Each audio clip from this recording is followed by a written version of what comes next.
Topic अब हम शुरू करेंगे सीक्वेंस, जो हमारा नया टॉपिक है। ये जो वर्ड है सीक्वेंस का, और इसे मतलब ये कि टॉपिक हमारा सीक्वेंस इन सीरीज है, या ये समझ लीजिए कि इन्फिनिट सीरीज है जो हम करना चाह रहे हैं। लेकिन उसमें सबसे पहले हम सीक्वेंस जो है वो पढ़ेंगे। सीक्वेंस के वर्ड से आप लोग फेमिलियर हैं? सब फेमिलियर हैं? क्या फेमिलियरिटी है मुझे बताएं। सीक्वेंस पढ़ा है, मैथमेटिक्स में पढ़ा है, या वैसे सीक्वेंस के बारे में सुना है वर्ड आपने? एक जी, सॉरी आवाज नहीं आ रही मुझे। मैथ्स में पढ़ा है, तो मैथ्स में क्या पढ़ा है आपने सीक्वेंस के बारे में? मतलब मैथमेटिक्स में सीक्वेंस को किस तरीके से डिफाइन करेंगे?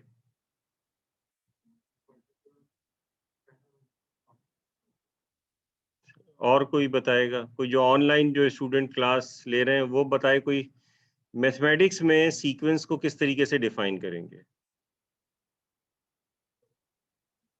सॉरी, दो किस्म के क्या होते हैं? मुझे आवाज नहीं आ रही है आपके। मैं उसकी टाइप्स नहीं पूछ रहा मैं, तो टाइप्स तो बहुत सारी हो सकती हैं। मैं सिर्फ ये पूछ रहा हूँ कि सीक्वेंस को किस तरह से डिफाइन करेंगे? सीक्वेंस क्या चीज़ होती है?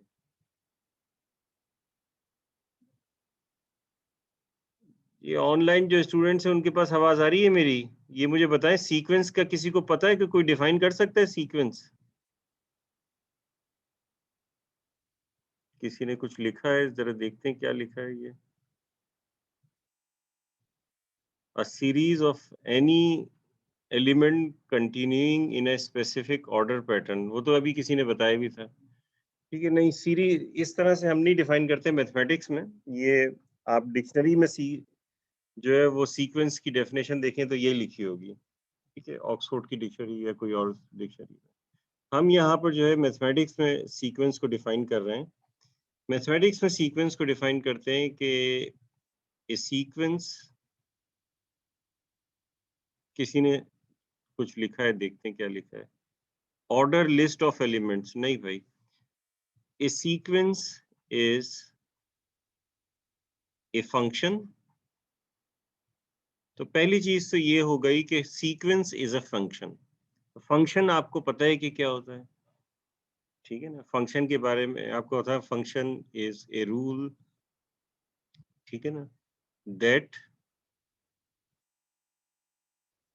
क्या होता है? Function is a rule that assigns a unique output for every possible input, or that assigns a unique value of y for every possible value of x। ये फंक्शन है।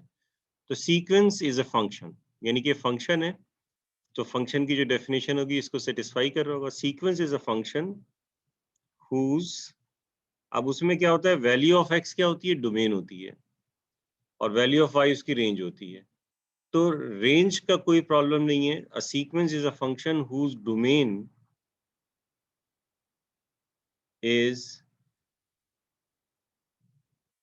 ए नेचुरल नंबर।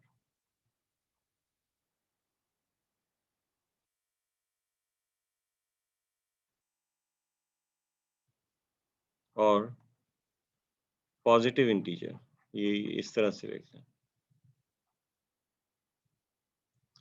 ठीक है, तो सीक्वेंस एक ऐसा function है जिसकी domain natural number है या पॉजिटिव इंटीजर है। फॉर एग्जांपल, जैसे कि ए एन या टी एन, इससे हम एक जनरल फार्मूला जो है सीक्वेंस का बताते हैं कि ये सीक्वेंस का फार्मूला है, इस तरह से। फॉर एग्जांपल, टी एन या टी एन या a n is equal to n square plus one. तो अब ये जो एन होगा, अगर ये सीक्वेंस है, तो इसमें आप वन रखेंगे या टू रखेंगे या थ्री रखेंगे, फोर रखेंगे। ऐसा नहीं होगा कि 1.5 रख दें। यानी जो डोमेन है, यानी ये समझ लें कि जैसे वाई होता है, ए एन वाई है, और एक्स जो होता है उसकी जगह क्या आ गया? एन आ गया। ठीक है, तो सीक्वेंस इज अ फंक्शन, ये फंक्शन की तरह बिहेव कर रहा है, बिल्कुल फंक्शन है।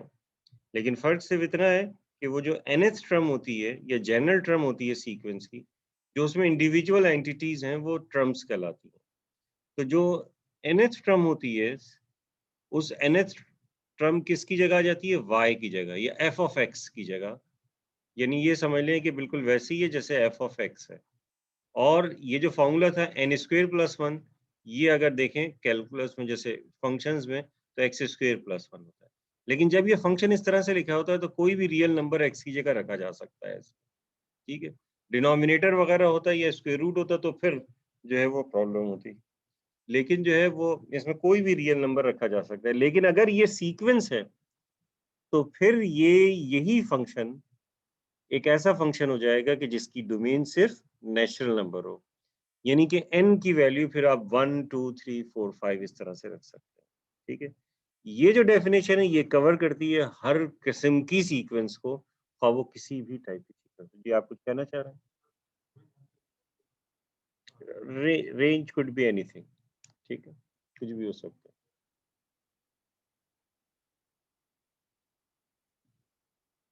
सॉरी? हाँ, जाहिर है कि कंटिन्यूअस नहीं होगा, ये कहना चाहिए, लीनियर नहीं बल्कि आप कहें कंटिन्यूअस नहीं होगा। जैसे ये अगर आप एक्स एक्सिस वाई एक्सिस ले लें, तो जब x की वैल्यू 1 होगी तो 1 + 1 2, यानी कि एक डॉट आएगा यहाँ पे, ठीक है। और जब x की वैल्यू जो है ये 1 है और ये 2, और जब x की वैल्यू 2 होगी तो ये 5 आ जाएगा। बस यानी इस तरह से डॉट्स आएंगे, इनको ज्वाइन नहीं कर सकते सीक्वेंस में। लेकिन अगर ये फंक्शन होता तो आप उसे ज्वाइन कर सकते थे, यानी कि अगर रियल वैल्यूड फंक्शन होता। तो ये रियल वैल्यूड फंक्शन नहीं है, बल्कि मतलब ये कि रियल वैल्यूड तो है, रियल वैल्यू इसका रिजल्ट आ रही है, लेकिन इसकी जो डोमेन है वो आपको नेचुरल नंबर ही रखनी होगी। तो इस तरह से जो है ये सीक्वेंस है, ठीक है। अब इसके बाद ये जो सीक्वेंस है इसमें इन्फिनिट सीक्वेंस किसे कहते हैं?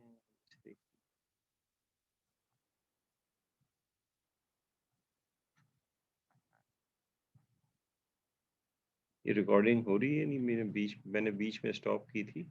हाँ, हो रही है। अच्छा, इन्फिनिट सीक्वेंस वो है कि जिसमें इन्फिनिट मैनी टर्म्स हों, और इसको लिखते इस तरह से, यानी कि यही अगर आप कर रहे हैं कि n स्क्वेयर प्लस 1 ये एक सीक्वेंस है, तो हम इसको लिखेंगे इस तरीके से कि n की वैल्यू 1 से लेके इन्फिनिटी तक, यानी कि इसमें इन्फिनिट मैनी टर्म्स हैं।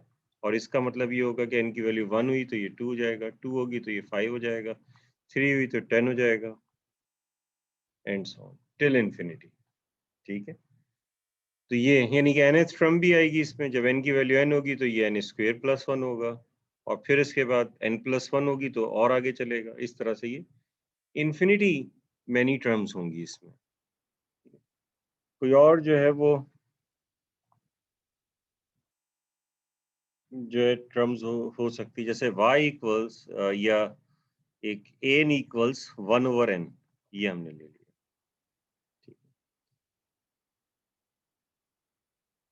1/n हमने लिया है, ठीक है। ये इसकी nth टर्म है। अब ये जो सीक्वेंस है 1/n, इसको आप ये लिख सकते हो 1/n, ये इन्फिनिट सीक्वेंस होगी, n इक्वल्स 1 टू इंफिनिटी, यानी n की वैल्यू 1 होगी तो 1, 1/2, 1/3 टिल इंफिनिटी। तो ये सारी जिसमें इन्फिनिट नंबर ऑफ टर्म्स होंगी, ये सारी जो सीक्वेंस होंगी ये इन्फिनिट सीक्वेंस होंगी, ठीक है। लास्ट कोर्स में जो आपने कैलकुलस 1 का कोर्स पढ़ा था, कोई स्टूडेंट कुछ क्वेश्चन पूछना चाह रहा है, इसको देख लेते हैं। क्या पूछना चाह रहे हैं? कुछ भी नहीं? अच्छा, ठीक है। तो लास्ट कोर्स में आपने लिमिट ऑफ ए फंक्शन पढ़ा था, ठीक है ना। लिमिट ऑफ ए फंक्शन का मतलब ये होता है कि किसी भी वैल्यू पे आप लिमिटिंग, यानी फंक्शन है तो उस फंक्शन की लिमिट किसी भी एक वैल्यू पे कंप्यूट कर सकते हैं, वो उसकी उस फंक्शन की लिमिटिंग वैल्यू कहलाती है। और उसके अलावा फंक्शन की limit x approaches to plus infinity और x approaches to minus infinity भी निकाल सकते हैं। वो उनकी वैल्यूज जो होती है वो कहलाती है इन्फिनिटी पे वैल्यू जो भी आती है, अगर कोई फाइनाइट वैल्यू आती है।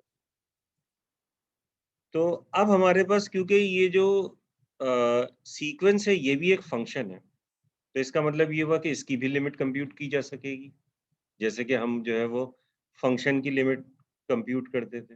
लेकिन फ़र्क है इसकी लिमिट में और फंक्शन की लिमिट में थोड़ा-सा।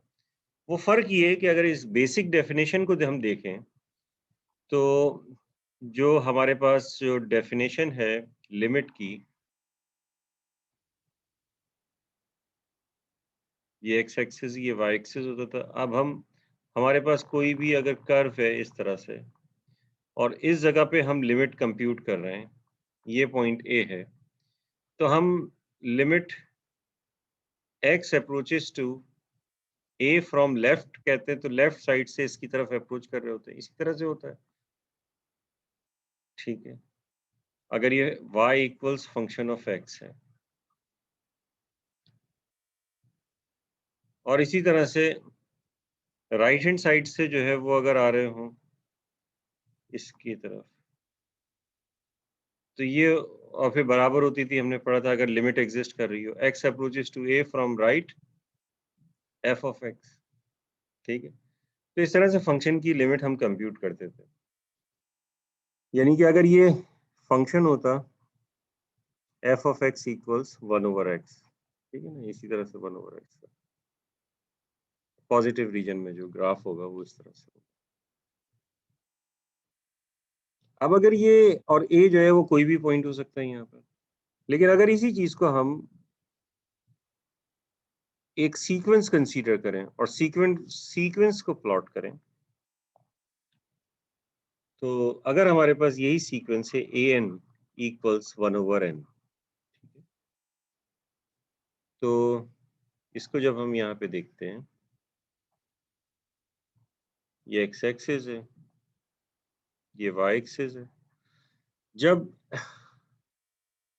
अब यहाँ पे n होगा, जब n की वैल्यू 1 होगी तो ये भी 1 होगा। ऐसे करते हैं, थोड़ा सा 1 बड़ा बना देते हैं, ठीक है, या स्केल डिफरेंट कर लेते हैं x एक्सिस और y एक्सिस, इसका स्केल डबल कर देते हैं, ये 1 पे 1 है, ठीक है। फिर जब ये 2 होगी वैल्यू, तो ये 1/2। जब ये 3 होगी तो ये 1/3। 4 पे ये इधर आ जाएगा, 5 पे और करीब आ जाएगा, ठीक है। लेकिन इसको ज्वाइन नहीं कर सकते, 1 2 3 4 5 ज्वाइन तो नहीं हो रहा, तो फिर 2 पे कैसे लिमिट निकालेंगे? तो इसका मतलब है कि हम ये तो नहीं कह सकते कि ये 2 1 जो है वो 2 की तरफ अप्रोच कर रहा है, ये तो डिस्क्रीट है, कंटिन्यूअस नहीं है। तो इस वजह से इसमें सिर्फ एक ही लिमिट एग्जिस्ट करेगी, यानी इसको हम सीक्वेंस है, इन्फिनिट सीक्वेंस है, n की वैल्यू 1 से लेके इन्फिनिटी, यानी इन्फिनिट मैनी जो है वो टर्म्स इसके अंदर मौजूद। तो ये जो सीक्वेंस होगी an, इसकी हम एक ही लिमिट निकाल सकते हैं और वो लिमिट है n अप्रोचेस टू प्लस, यानी जब ये इन्फिनिटी को n अप्रोच कर रहा होगा तो फिर हम ऐसी सूरत में ये निकालते हैं। और कहीं पर अच्छा इसमें ये होगा कि एक तो एग्जैक्ट हम लिमिट निकाल सकते हैं, अगर हमारे पास एग्जैक्ट लिमिट आ गई तो हम ये कहेंगे कि लिमिट फाइनाइट है और सीक्वेंस कन्वर्ज कर रही है। अगर हमारे पास लिमिट नहीं आती, वो इन्फिनिटी आती है, तो इसका मतलब है कि सीक्वेंस जो है वो उसकी जो लास्ट टर्म है, या ये समझ लीजिए कि फिर सीक्वेंस जो है वो कन्वर्ज नहीं कर रही बल्कि डाइवर्ज कर रही है, अगर जो है उसकी लिमिट हमारे पास इस तरह से नहीं आती। लेकिन इससे पहले मैं आप लोगों को जो है वो कुछ मजीद चीजें जो है वो बताता हूँ। जी कुछ पूछना चाह रहे हैं कोई? सर एक दफे लिमिट वाली बात रिपीट कर दें इन्फिनिटी वाली। सॉरी सर एक दफे लिमिट वाली बात रिपीट कर दें इन्फिनिटी की तरफ रखने में। अभी मैं डेफिनेशन बाकायदा लिखवा रहा हूँ, लिमिट की, ठीक है। इसकी लिमिट की आपने कैल 1 में तो पढ़ा ही होगा सारी चीजें। अब उसी तरह से अब उसकी डेफिनेशन हम लिखेंगे। एप्सिलॉन डेल्टा डेफिनेशन आपको याद है कैलकुलस 1 में जो आपने लिमिट की पढ़ी थी, वही जो है वो एक्चुअली यूज होगी यहाँ पर उसी तरह से। डेफिनेशन लिख रहा हूं मैं यहाँ पे लिमिट की। ए sequence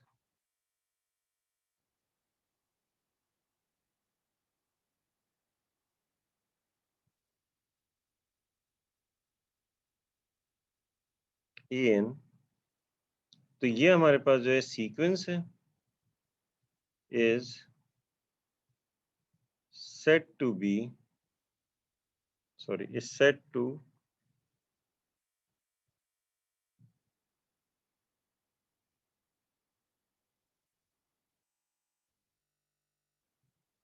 converge to the limit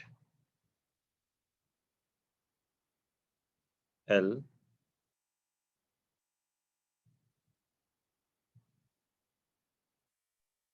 if given any epsilon greater than 0, there exists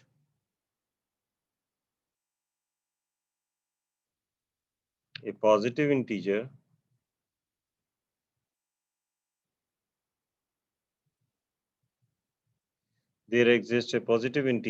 n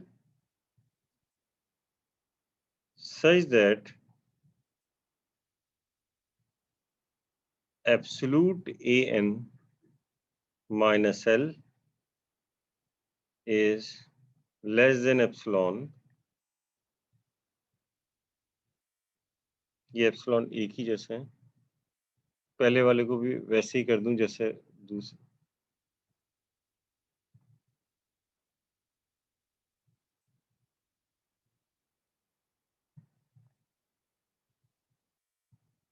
For n greater than or equal to n.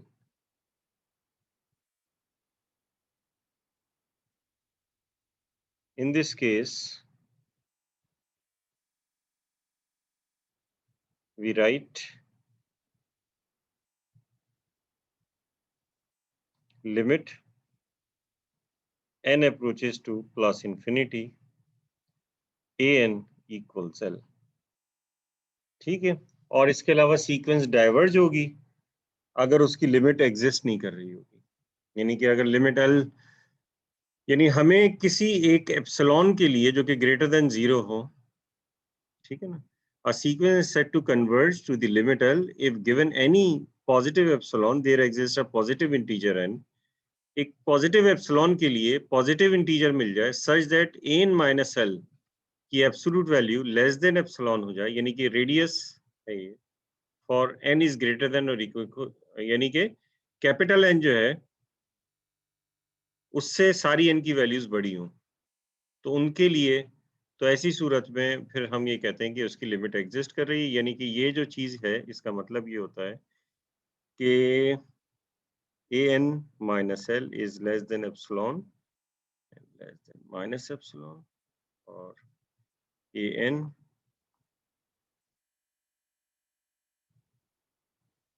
l minus epsilon और l plus epsilon, यानी कि with in l minus epsilon और l plus epsilon actually exist करना चाहिए। Capital n से बड़ी जितनी भी n की वैल्यूज होंगी, अगर वो l माइनस एप्सिलॉन और l प्लस एप्सिलॉन के दरमियान होंगी तो l जो है वो ऐसी सूरत में इसकी लिमिट होगी। n नहीं, n तो डोमेन की वैल्यू है, कैपिटल N डोमेन की वैल्यू है ना। तो n की स्मॉल n जो है, यानी कि ये जो n होगा ये 1 2 3 इस तरह से चलेगा, बीच में कहीं कैपिटल N आएगा, फिर उससे और आगे चलेगा। तो कह रहे हैं कि कैपिटल N अगर कोई ऐसा एग्जिस्ट कर रहा है कि जिसके बाद जो भी बड़ी वैल्यू हम रखेंगे, ये जो n है यहाँ पे ये n, इस कैपिटल N से बड़ी जो भी वैल्यू रखेंगे उस वैल्यू पे ये कंडीशन अगर सेटिस्फाई हो रही हो तो हम ये कहेंगे कि L जो है इसकी लिमिट है। ठीक है, अब देखें जो है वो एक क्वेश्चन मैं आपको कराता हूँ और फिर उसके बाद जो है वो आपको ये समझाऊंगा फर्दर इसके बारे में। पहले तो एक बहुत ही सिंपल सा क्वेश्चन देख लेते हैं कि अगर हमारे पास एक सीक्वेंस है, एक्सरसाइज से मैं निकालता हूँ क्वेश्चन।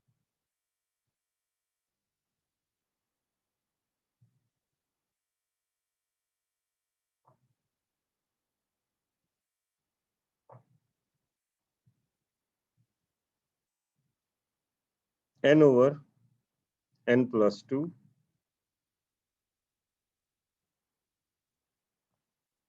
वैसे तो इनमें बहुत सारी चीजें कही हैं लेकिन वो बहुत इजी चीजें हैं। ये हमारे पास सीक्वेंस है, इसमें कह रहे हैं कि right out the first 5 terms of the sequence, determine whether the sequence converges and if so find its limit। तो देखिए ये फर्स्ट 5 टर्म्स निकालना तो कोई मसला नहीं है, n की वैल्यू 1 रखेंगे, फर्स्ट टर्म 2 रखेंगे, थर्ड टर्म सेकंड टर्म और 3 रखेंगे, थर्ड टर्म, इस तरह से आप निकाल सकते हैं। हम लिमिट लिख रहे हैं, ठीक है। तो लिमिट लेना भी बहुत सिंपल सा है कि an limit n approaches to plus infinity is equal to limit n approaches to plus infinity n over n plus 2। Further इसे सॉल्व करेंगे तो ये हो जाएगा लिमिट, नीचे कर देता हूँ, नीचे स्टार्ट, तो ये हो जाएगा limit n approaches to plus infinity और n divided by n times 1 plus 2 upon n, तो ये अब आ जाएगा limit n approaches to plus infinity, ये कैंसिल हो जाएगा, 1 upon 1 plus 2 upon n। तो when n approaches to infinity, this term 2 upon n approaches to 0, ठीक है, क्योंकि डिनोमिनेटर, बाकी सब इंडिपेंडेंट ऑफ n है, तो ये जाएगा 1 अपॉन 1 प्लस 0 गिव्स यू 1। तो इसका मतलब है कि इसकी लिमिट जो l है वो कितनी आ रही है, 1 आ रही है, ठीक है ना। तो इसका मतलब है कन्वर्ज कर रही है। तो sequence converges to 1, l equals 1, l की वैल्यू 1 पर ये सीक्वेंस कन्वर्ज कर रही है जी।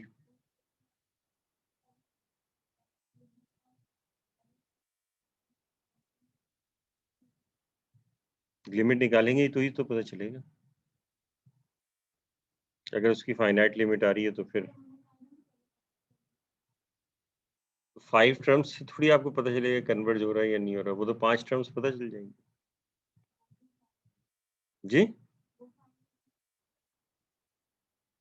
नहीं नहीं, उससे नहीं पता चलता, फर्स्ट 5 टर्म से ऐसे ही आपको आइडिया हो जाए तो बाजों का पता चल जाता है। वैसे तो इसको देख के ही पता चल जाएगा कि डिनोमिनेटर जो है वो न्यूमरेटर के मुकाबले में ज़्यादा तेज़ी से बढ़ रहा है, तो ये जो है वो अब ये ज़ीरो की जितनी बड़ी वैल्यूज़ होती जाएंगी ये ज़ीरो को ही अप्रोच जो है वो करेगा, ठीक है। एन जब बढ़ाते रहेंगे इस तरह से आप पता कर सकते हैं तो ठीक है, अदरवाइज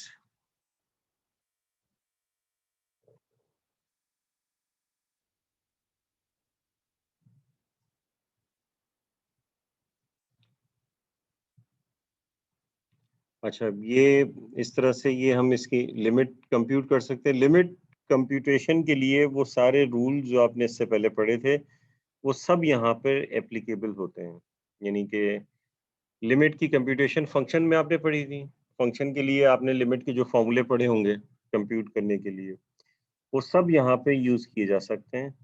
और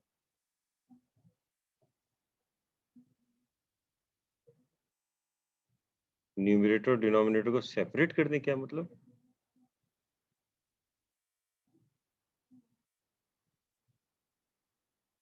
फिर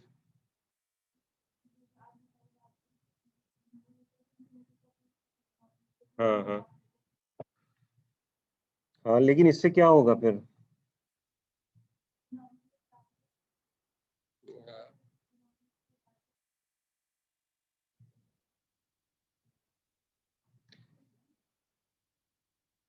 हाँ, लेकिन जो है वो एक्चुअल आपको निकालने के लिए तो बहरहाल इस तरह से करना पड़ेगा। आपको जो है वो मालूम तो करना पड़ेगा कि ये मतलब ये वैल्यू क्या आएगी, वो देखना तो पड़ेगा आपको।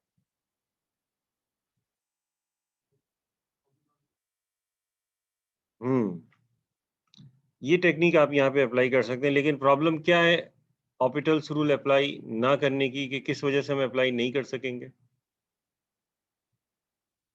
जी? कंटीन्यूअस नहीं है, ठीक है ना? मेन रीज़न है कि कंटीन्यूअस नहीं है, लेकिन दरअसल हमारे पास होता क्या है कि वन टू वन कॉरेस्पॉन्डेंस होती है sequence function of natural number and function of real number में। यानी कि अगर हम इसको आप लिखें, इसको हम लिख रहे हैं F of x equals x upon x plus two हम लिख देते हैं, ठीक है? और ये जो ए एन लिखा हुआ है, जो कि n over n plus two है, तो जो limit x approaches to plus infinity f of x होगी, वही होगी limit n approaches to plus infinity a n. तो इस वजह से हम क्या करते हैं कि इसको इसमें कन्वर्ट कर लेते हैं, x over x plus two, और फिर उसके बाद हम limit x approaches to plus infinity निकालते हैं। ऑर्बिटल्स रूल अप्लाई किया जा सकता है। उस रूल के मुताबिक x approaches to plus infinity, x का डेरिवेटिव 1 आ गया, डिनोमिनेटर का भी 1 आ गया। तो फिर इसके बाद ये 1 आ जाएगा। तो लिमिट देखें सेम आ रही है। ठीक है, तो उस कॉरेस्पॉन्डेंस के ज़रिए आपको, लेकिन आप ऐसे नहीं करेंगे कि डेरिवेटिव n का ले लें आप। यानी n का कह दें डेरिवेटिव 1 है और भी इसका भी। आप ये बताएँ कि ये इस तरह से होता है और फिर उसके बाद जो है आप इसको f ऑफ x की फॉर्म में लिखें और फिर उसके बाद ऑर्बिटल्स रूल लगाएँ। वरना डेरिवेटिव n की सूरत में आप डेरिवेटिव नहीं ले सकेंगे। उसकी वजह ये, क्योंकि फंक्शन जब कंटीन्यूअस होगा तो आपने पढ़ा होगा कि डिफरेंशिएबल भी नहीं होता, क्योंकि डिफरेंशिएबिलिटी के लिए कंटिन्यूटी ज़रूरी है। उसके बगैर डिफरेंट जो है वो नहीं हो सकता।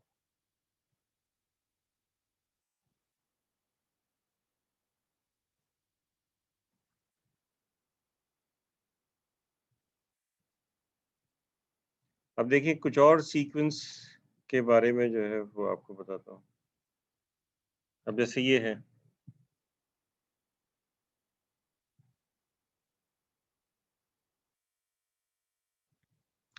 एक सीक्वेंस है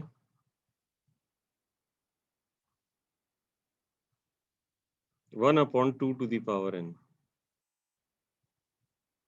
n is equal to 1 to infinity, ठीक है? तो इसकी लिमिट क्या होगी?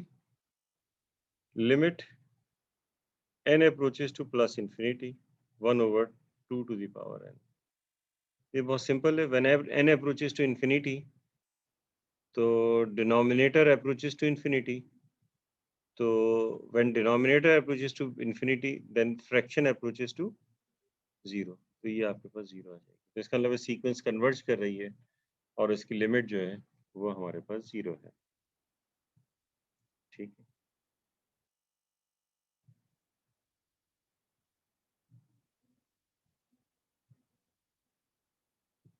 नहीं, नहीं फाइंड कर सकते।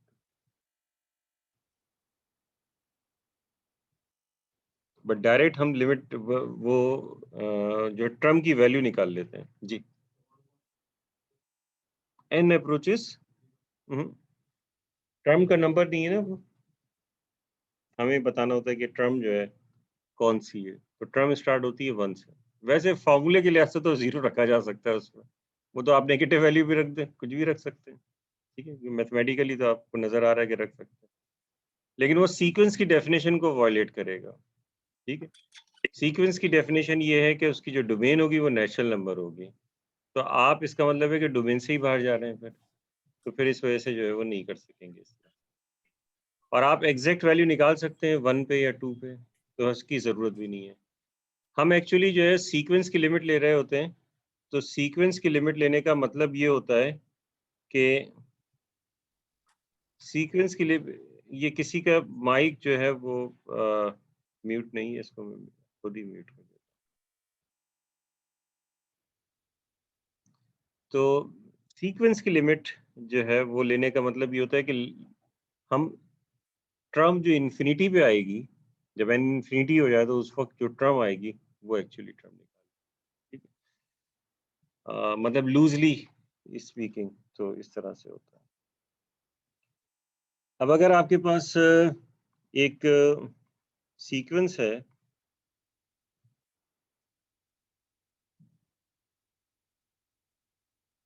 n square root of n, n is equal to 1 till infinity, ठीक है। ये हमारे पास एक सीक्वेंस है, तो इसमें a n जो है ये है n square root of sorry nth root of n, ये nth रूट है, या इसको दूसरी तरीके से आप लिखें n to the power 1 over n, इस तरीके से हम लिख सकते हैं, ठीक है। अब जाहिर है कि 1 रखेंगे तो 1 ही आ जाएगा, 2 रखेंगे तो स्क्वायर रूट ऑफ 2 आ जाएगा, 3 रखेंगे तो क्यूब रूट ऑफ 3 आएगा, यानी कि सीक्वेंस ही इस तरह से बनेगी 1 square root of 2 cube root of 3 fourth root of 4 and so. अब हम निकालने जा रहे हैं इसकी limit, limit n approaches to plus infinity a n l, और ये होगी limit n approaches to plus infinity n to the power 1 over n। जी भाई, अब इसकी लिमिट निकालनी है, इसकी लिमिट इतनी सिंपल नहीं है, ठीक है। मतलब डायरेक्टली आप ऐसे नहीं निकाल सकते, बल्कि अगर आपको याद होगा तो इसको हम कैसे करते थे, हम ऑपिटल्स रूल से इसको करते थे, ठीक है। तो इसको ऑपिटल्स रूल से करेंगे।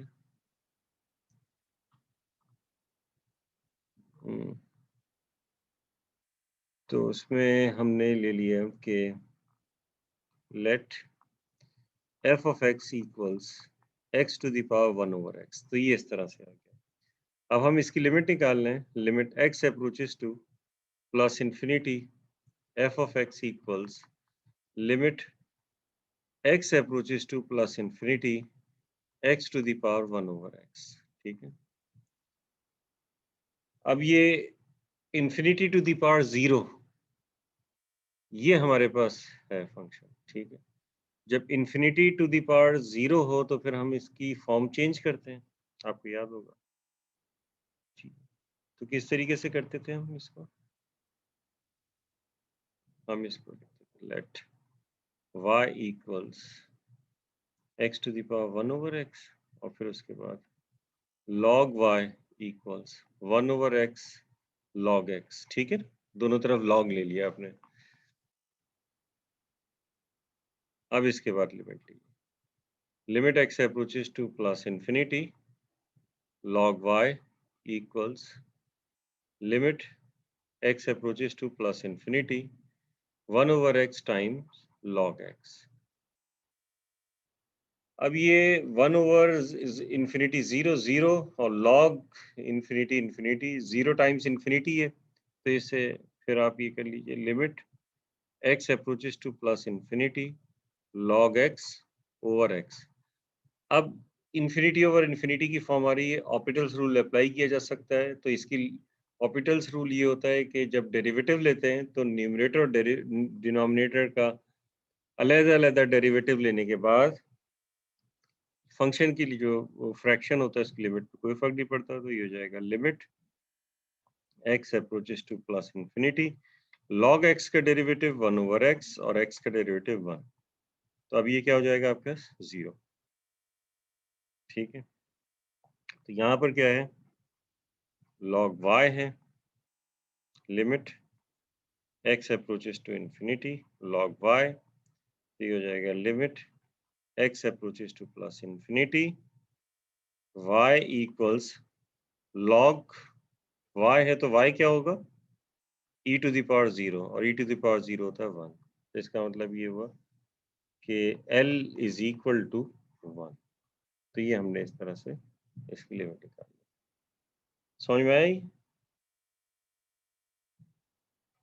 तो ऑपिटल्स रूल हमने अप्लाई किया, लेकिन इसको पहले आपने किस में कन्वर्ट कर दिया, कंटिन्यूअस फंक्शन में कन्वर्ट कर दिया। जी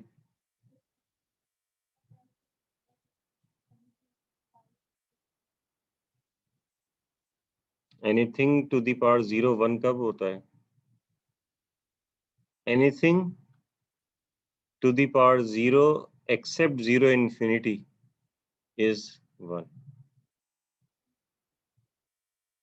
infinity to the power 0 तो वो होता है इंडिटर्मिनेट फॉर्म है। तो ये देखिए ये आपने इंडिटर्मिनेट फॉर्म जो कैल 1 में पढ़ी थी वो क्या पढ़ी थी? एक 0 ओवर 0 पढ़ी होगी, एक पढ़ी थी इंफिनिटी ओवर इंफिनिटी, एक पढ़ी थी 0 टाइम्स इंफिनिटी, एक पढ़ी थी 0 टू द पावर, नहीं आपने पढ़ी थी 0 टू द पावर 0, और फिर इसके अलावा आपने पढ़ी थी इंफिनिटी टू द पावर 0 और एक इंफिनिटी माइनस इंफिनिटी। इंफिनिटी नहीं, ये इंडिटरमिनेट नहीं होती। Infinity multiply by infinity is infinity. एक और होती है 1 टू द पावर इंफिनिटी। ठीक है, ये सारी इंडिटरमिनेट फॉर्म्स है।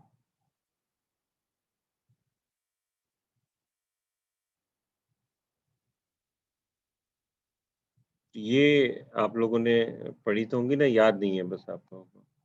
ऑर्बिटल्स रूल आपने पढ़ा था, तो जाहिर है उसके लिए इंडिटरमिनेट फॉर्म्स पढ़ी होंगी। इंडिटरमिनेट फॉर्म्स ये थी, इसको हम यूज करेंगे यहाँ पर डिफरेंट जो है वो क्वेश्चंस में।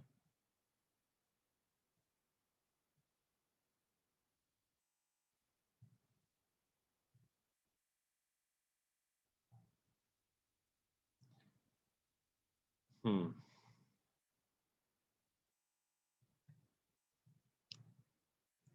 ये देखें, ये मैं कुछ एक्सरसाइज का एक और क्वेश्चन करा देता हूँ। लिमिट निकालना जो है उसकी कंप्यूटेशन इतनी जो है वो डिफिकल्ट नहीं होती। ठीक है,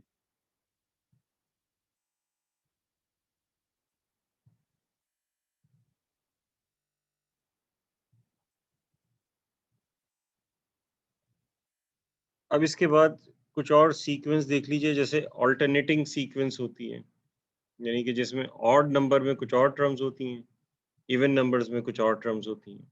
ठीक है, यानी उसमें अमूमन ये होता है कि -1 की पावर n करके हम लिख रहे होते हैं अगर साइन का मसला है, और अगर साइन का मसला नहीं है, जैसे कि इवन और ऑड के लिए अगर अलग-अलग आपको दिया हुआ है, तो जैसे कि ये इस तरह से दिया हुआ है कि an equals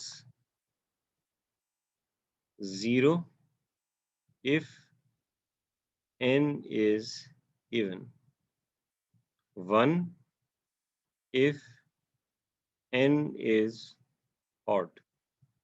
अब ये जो सीक्वेंस होगी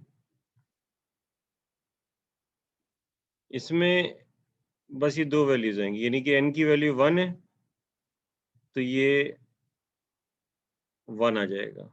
अब ऑड यानी कि 2 है, यानी 1 पे ये आया, 2 पे यही आ जाएगा, 3 पे इधर आ जाएगा, 4 पे यहाँ आ जाएगा, 5 पे फिर यहाँ। तो ये इस तरह से चलती रहेगी। तो अभी जब इस तरह से चलती रहेगी तो ये कभी भी इस तरह से कन्वर्ज होती हुई नजर नहीं आएगी आपको। ठीक है, तो ये इवन और ऑड पे अलग अलग है। तो ए एन डाइवर्जेस, तो इस तरह की जो सीक्वेंस होगी वो यहाँ पे डाइवर्ज कर रही होगी।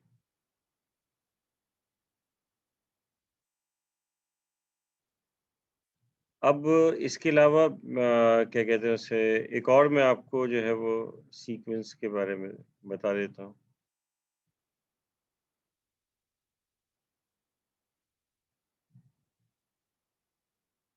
लेकिन हमेशा ऐसा नहीं होता कि ये आपको जो है वो डाइवर्ज करती हुई जो है नजर आए, लेकिन क्योंकि ये कांस्टेंट है ना, डाइवर्ज कर रही है। अब आपको एक और दूसरी मैं आपको बताता हूँ। n इज इक्वल टू -1 की पावर n 1/n, ये ऐसे लिखते हैं इसे, -1 to the power n over n। ये भी ऑल्टरनेटिंग, एक नेगेटिव एक पॉजिटिव, एक नेगेटिव एक पॉजिटिव होगी। लेकिन अगर इसे स्केच करें तो क्या होगा,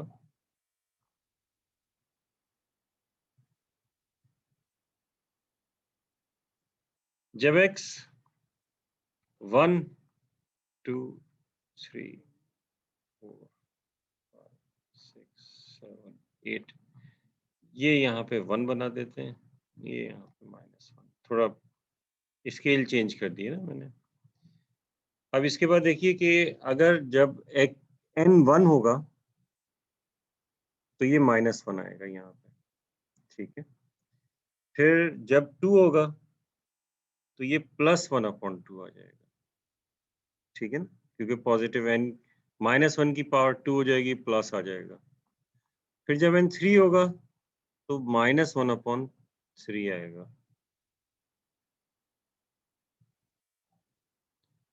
और जब n 4 होगा तो +1/4 आ जाएगा।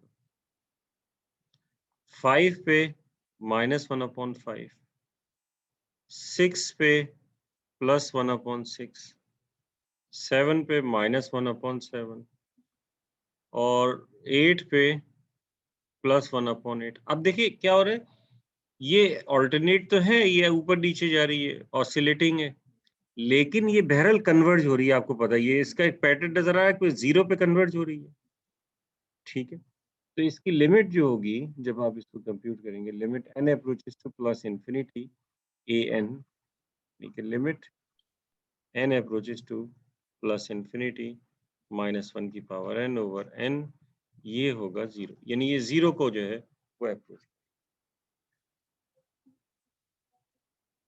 प्लॉट करके भी देख सकते हैं, वैसे भी निकाल सकते हैं, तो कंप्यूट भी तो कर सकते हैं इसको।